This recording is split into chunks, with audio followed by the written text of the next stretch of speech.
Bismillahirrahmanirrahim. Assalamualaikum warahmatullahi wabarakatuh.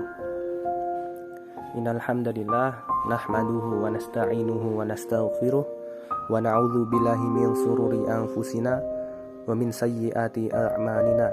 May yahdihillahu fala mudhillalah wa may yudlil fala hadiyalah. Asyhadu an la ilaha illallah wahdahu la syarikalah wa asyhadu anna Muhammadan 'abduhu wa rasuluhu la nabiyya ba'da. Qala Allah Ta'ala fi kitabihil karim, a'udzu billahi minasyaitonir rajim. Bismillahirrahmanirrahim. Ya ayyuhalladzina amanu taqullaha haqqa tuqatih wa la tamutunna illa wa antum muslimun. Wa qala Rasulullah sallallahu alaihi wasallam, balighu anni walau ayah. Amma ba'd.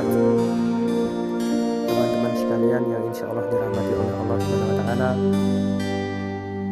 marilah kita tak henti-hentinya untuk memanjatkan puja dan puji syukur kehadirat Allah Subhanahu wa taala yang telah kembali memberikan kita semuanya nikmat, berupa nikmat Islam, berupa nikmat iman dan nikmat-nikmat yang lain, yang mana nikmat-nikmat tersebut tidak akan pernah kita hitung, tidak akan pernah bisa kita hitung walaupun hanya sedetik saja. Bagaimana dalam firman Allah di Quran surat An-Nahl ayat 18 yang berbunyi, a'udzubillahi minasyaitonir rajim, wa in ta'uddu ni'matallahi la tuhsuha innallaha laghafurur rahim. Dan jika sekiranya kalian menghitung nikmat-nikmatku, saya kalian tidak akan pernah dapat menghitungnya. Sesungguhnya Allah Maha Pengampun lagi Maha Penyayang.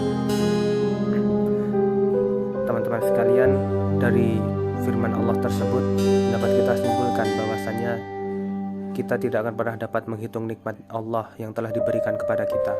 Lantas, apa yang dapat kita lakukan apabila kita tidak dapat menghitungnya? Yaitu dengan mensyukurinya. Bagaimana cara mensyukuri nikmat Allah tersebut? Yaitu dengan membaca kalimat tahmid alhamdulillahi rabbil alamin minimal hanya 1 kali dalam 1 hari. Tapi itu mungkin sangat tidak mungkin, karena seorang muslim saja apabila sholat itu sudah mengucapkan kalimat tahmid lebih dari 1 kali, lebih tepatnya beberapa kali, karena pentingnya kalimat tahmid tersebut. Jadi insya Allah nanti setiap kita sholat, kita sudah pasti akan mengucapkan kalimat tahmid, yaitu kalimat tanda syukur kita kepada Allah Subhanahu wa taala. Yang selanjutnya yaitu sholawat serta salam senantiasa kita curah limpahkan kepada uswah hasanah kita. Beliaulah sebaik-baik idola kita yang tidak patut apabila kita tidak mengidolakan beliau. Beliaulah yang membuat kita bisa hidup seperti sekarang ini. Beliaulah yang membawa risalah Islamiyah yang dari dulu mungkin sejak zaman gelap gulita ya, sejak zaman yang dimana zaman itu sangat-sangat gelap gulita, zaman yang dimana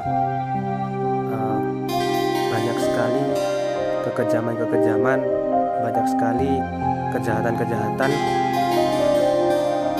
Lalu beliau membawa atau menuntun kita untuk keluar dari zaman tersebut ke zaman yang terang benderang seperti sekarang ini, yaitu beliau baginda besar Nabi Muhammad SAW yang insya Allah senantiasa kita nantikan syafaatnya di yaumul akhir nanti.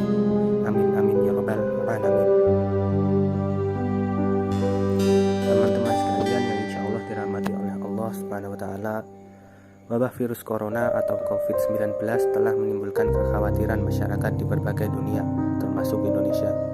Sudah hampir 1 tahun virus tersebut melanda bumi kita tercinta ini. Baik pemerintah maupun berbagai ormas Islam dan ulama menyerukan agar masyarakat tetap tenang dan tidak panik mengetahui adanya infeksi corona di Indonesia. Sebab sejatinya suatu penyakit datang atas kehendak Allah Subhanahu wa taala. Teman-teman sekalian yang insya Allah dirahmati oleh Allah Subhanahu wa taala, wabah pada dasarnya didatangkan oleh Allah Subhanahu wa taala bagi orang-orang yang Ia kehendaki. Namun bagi orang-orang yang beriman, cara dia menghadapi wabah bisa menjadi pahala yang besar baginya. Diriwayatkan dari Aisyah radhiyallahu anha, ia berkata, "Aku bertanya kepada Rasulullah SAW tentang wabah penyakit. Rasulullah memberitahukan kepadaku, wabah penyakit itu adalah azab yang diutus Allah Subhanahu wa taala kepada orang-orang yang Ia kehendaki. Allah menjadikan rahmat bagi orang-orang yang beriman. Jika terjadi suatu wabah penyakit, ada orang yang menetap di negerinya. Ia bersabar, hanya berharap balasan dari Allah. Ia yakin bahwa tidak ada peristiwa yang terjadi kecuali sudah ditetapkan Allah. Maka ia mendapatkan balasan seperti mati syahid." Hadis riwayat Bukhari. Untung bagi orang yang beriman di tengah wabah, hendaknya kita menyikapi dengan bersabar. Namun tetap harus dibarengi dengan ikhtiar. Selain itu, kita juga harus melakukan langkah antisipasi serta mencari obat untuk penyakit tersebut. Orang yang beriman melakukan demikian semata-mata mengharapkan balasan dari Allah Subhanahu wa taala. Mereka meyakini bahwa tidak ada satupun yang terjadi di luar kuasa dan takdir Allah. Sebagaimana yang dikatakan oleh salah satu ulama kita, yaitu Ustaz Abdul Somad, bahwasanya orang yang beriman seperti itu, maka wabah tersebut menjadi rahmat baginya. Ia mendapatkan balasan seperti orang yang mati syahid. Jadi sebenarnya kita tidak perlu takut akan virus tersebut. Justru malah wabah tersebut memberikan peluang kepada kita sebagai umat muslim untuk lebih meningkatkan keimanan dan ketakwaan kita kepada Allah Subhanahu wa taala. Salah kaprah apabila kita malah menyikapi adanya wabah virus tersebut dengan tidak sholat berjamaah di masjid, tidak mau keluar rumah untuk melakukan aktivitas dakwah, ataupun hal-hal salah yang lainnya karena berbagai alasan kesehatan. Virus COVID itu datangnya dari Allah. Dia adalah ciptaan Allah. Masa kita malah takut akan ciptaannya daripada penciptanya? Kan lucu. Maka dari itu, di sini saya mengajak teman-teman sekalian untuk senantiasa untuk mau beribadah secara maksimal. Walaupun wabah virus COVID-19 ini sedang melanda negeri kita, dengan mematuhi protokol kesehatan, insya Allah kita akan terhindar dari virus tersebut, asalkan kita mau berikhtiar dan bertawakal kepada Allah Subhanahu wa taala.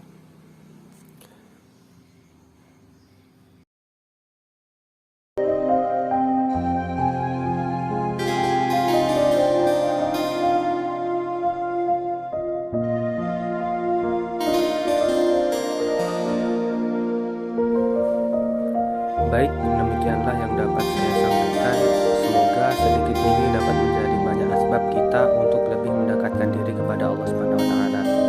Poin penting yang dapat kita ambil di sini adalah COVID itu tidak berbahaya asalkan kita mau untuk senantiasa meningkatkan keimanan dan ketakwaan kita kepada Allah Subhanahu wa taala. Kita tidak perlu vaksin untuk mencegah COVID tersebut. Cukup dengan menjaga wudhu, insya Allah kita akan terhindar dari virus tersebut, dan virus tersebut akan menjauh dengan sendirinya. Banyak kurangnya saya mohon maaf karena pasti datangnya dari saya pribadi, dan apabila ada lebihnya insya Allah datangnya dari Allah Subhanahu wa taala. Sekian dari saya. Wassalamualaikum warahmatullahi wabarakatuh.